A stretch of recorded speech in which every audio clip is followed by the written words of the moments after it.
Hello বন্ধুরা, দেখো মম কি বানিয়েছে। কি বানিয়েছেন মম আপনি? ওইটা হচ্ছে কি লাল ছোলা বাটা। এটা লাউয়ের খোসা বাটা, সঙ্গে এখানে রয়েছে যে পটল চিংড়ি আলু দিয়ে একটা চচ্চড়ি, কি বলে চচ্চড়ি, এটা পটল চিংড়ি বলে। আর সঙ্গে এখানে রয়েছে কি কাতলা মাছ, আর এখানে আছে ডালের বড়া।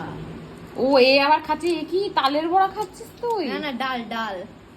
তাহলে ওখান থেকে হাঁড়িটার থেকে বার করছে আর খাচ্ছে। ওতেই বড়টা কম না তুলে তুলে তুলে আর সমান তাহলে হাঁড়ির ভিতরে হাত দিচ্ছে আর ওর ওর ওর মা।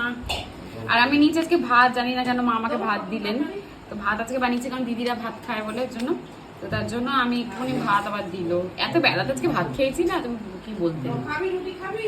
না রুটি খাবো না, ঠিক আছে বন্ধুরা। আর সঙ্গে রয়েছে স্যালাড। চলো আমরা খাওয়া শুরু করি। তুই কি তালের বড়া খেয়ে পেট ভরাবি নাকি? দাঁড়াতে হাঁড়িটা সরিয়ে নি।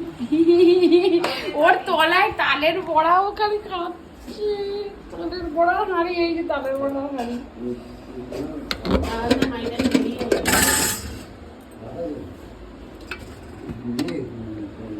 ঠিক সোনার তলায়, চলো সোনা।